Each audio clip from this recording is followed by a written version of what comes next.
Patient आहे आनंद चव्हाण, माझे family patient आहेत. त्यांचा फॅमिली डॉक्टर भरपूर वर्षांनी आहे. ते किडनीचं पेशंट आहे, CKD म्हणतो आम्ही, क्रोनिक किडनी डिझीज. डायलिसिसवर होते भरपूर वर्षांनी, म्हणजे 3-4 वर्ष झालं होतं. तर त्यांचं एक फर्स्ट ट्रान्सप्लांट झालेला औरंगाबाद इथं हॉस्पिटलला. त्यांच्या वाईफनीच त्यांना किडनी दिलेलं. मग ते किडनी ट्रान्सप्लांट फेल झालं. मग तेव्हा पण ते भरपूर सिरियस झालेले. इथं आपण डोंबिवलीमध्ये एम्स हॉस्पिटलमध्ये त्यांना ॲडमिट करून त्यांचं ट्रीटमेंट वगैरे तिथं केलेलं.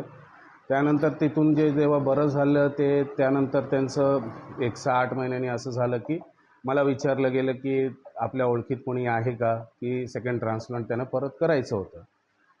तर तसं सध्या तरी कोणी नव्हतं. तर मी विचारपूस केलं तर माझा एक ओळखीचा एक PRO आहे, शोएब अन्सारी म्हणून, तो प्लॅटिनम हॉस्पिटलला कामाला आहे. त्यांनी मला सांगितलं की त्यांच्या रेफरन्समध्ये एक माणूस आहे, इक्बाल खान म्हणून, की तो असं सर्व काही काम करतो. तर मी बोललो ठीक आहे बाबा, आमचं म्हणजे मीटिंग वगैरे करून दे, पेशंटला पण भेटून घ्यायला सांग त्यांना. तर त्यांचं मीटिंग वगैरे आम्ही करून दिलं, बोलून बसलो आम्ही.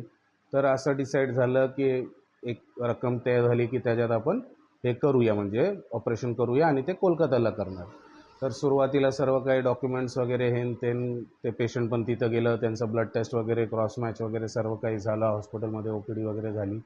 मग त्यानंतर असं डिसाईड झालं की आता जे हे ऑपरेशन आहे कोलकात्याच्या ऐवजी भुवनेश्वरला एका हॉस्पिटलला केलं जाणार आहे, कारण की तिथं थोडं वेळ लागत होतं, डोनर वगैरे भेटत नव्हतं, असं प्रॉब्लेम होत होतं.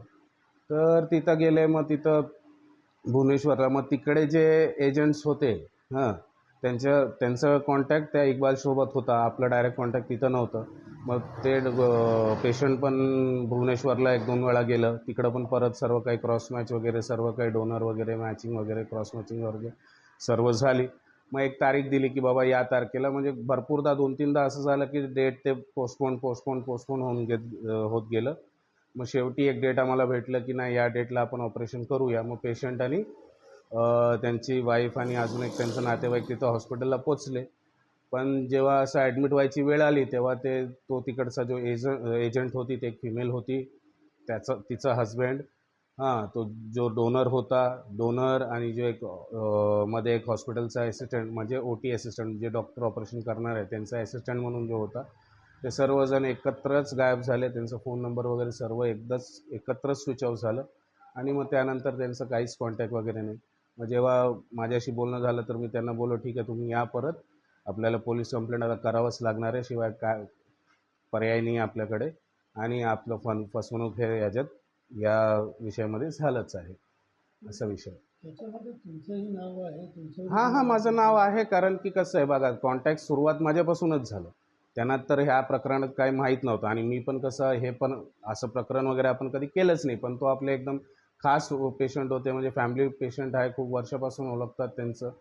तर मी प्रयत्न केला की बाबा कोणीतरी आपल्याला भेटावं जे हे काम करून देऊ शकतं, आणि मग त्याच्यानंतर त्यांचं लाईफ जे आहे ते थोडंसं व्यवस्थित व्हावं. त्यासाठी आपण ट्राय करून, आपल्याला कुठं कॉन्टॅक्ट भेटलं तर बघून, हे आपण त्यांच्याकडून त्यांना ते कॉन्टॅक्ट दिलेलं. आता पेशंटचं जेव्हा एवढं आनंद चव्हाण साहेब जे आहे, त्यांचं जेव्हा एवढं सर्व काही प्रॉब्लेम झालं, तर मी पण त्यांना तेच बोललो की ठीक आहे, आपण पोलीस कंप्लेंट टाकू. आता पोलीस कंप्लेंट टाकलं की त्याच्या सुरुवातपासून जे आहे, सुरुवात जिथून झाली तिथून तर ते सर्व काही येणारच आहे. तर मी सुरुवात पॉईंट होतं, तर माझ्यापासून ते सुरुवात झालीच आहे. तुमच्या पण अकाउंटला काही पैसे पेशंटनी जे मला ट्रान्सफर केलेलं, ते पैसे मी डायरेक्टली पुढं ट्रान्सफर केलेलं. त्याचं सर्व काही आपल्याकडे बँक स्टेटमेंट, बँक डिटेल्स वगैरे आहेत. तर ते फक्त सुरुवातीचे जे पैसे होते ते माझ्यातर्फे पुढं गेलेले. मग त्यानंतर मोस्टली 90% ऑफ ट्रान्झॅक्शन जे आहे ते पेशंटचं, आणि तो जो इक्बाल खान म्हणून जो माणूस होता, त्यांना डायरेक्ट पैसे गेले. तर आपल्याला त्या पैशांचं पण हे नाही आहे. तर शिवाय आपण पण त्यांना शेवटी मदत पण केलं त्या बाबतीत, असं नाही आहे. पण आता सुरुवात पॉईंट मी आहे, तर माझ्यापासूनच सर्व काही लिंक चालू झाली आहे, अशी आहे. विठ्ठलवाडी पोलीस स्टेशन अंतर्गत काल रोजी 4/5/2026ला संबंधित जी फिर्यादी महिला आहे तक्रार दिली होती.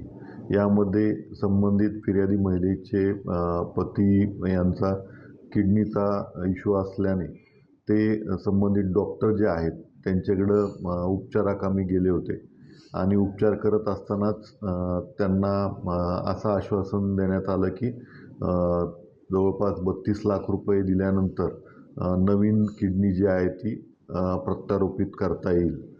त्यानुसार त्यांनी विश्वासाने ऑनलाईन 32 लाखाचे पैसे जे आहेत ते ट्रान्सफर केलेले आहेत.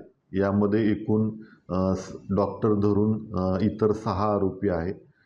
यातले काही वेस्ट बेंगॉल त्यानंतर मुंबई येथील आकरीपाडा इथले ते आरोपी आहेत.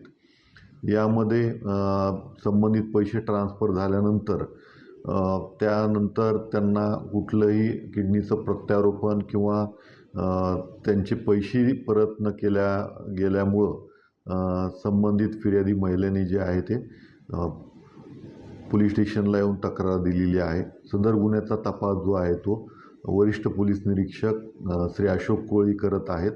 येणाऱ्या कालावधीमध्ये प्रत्येक ज्या आरोपीचा त्यामध्ये असलेला सहभाग निष्पन्न करून पुढील कायदेशीर कारवाई आम्ही करत आहोत. सर, याच्यामध्ये कोणा ताब्यात वगैरे घेतले आणि डॉक्टरचा यामध्ये कशा प्रकारचा रोल होता? यामध्ये संबंधित जे 7 आरोपी आहेत यातील इतर 6 आरोपींशी रुजवात घालून देण्याचं काम जे आहे ते संबंधित डॉक्टरनी केलेलं आहे आणि तिथे यांची ट्रीटमेंट चालू असल्याकारणाने विश्वासात घेऊन त्यांनी संबंधित जे फिर्यादी आहेत त्यांचे पती आहेत यांच्याकडून पैसे घेतल्याचं निष्पन्न होत आहे आणि त्यामध्ये पुढील कुठलेही त्यांना रेग्युलर ट्रीटमेंट न देता किंवा किडनी प्रत्यारोपित न करता त्यांची फसवणूक झाल्याने त्यांनी काल रोजी विठ्ठलवाडी पोलीस स्टेशनला तक्रार दिलेली आहे.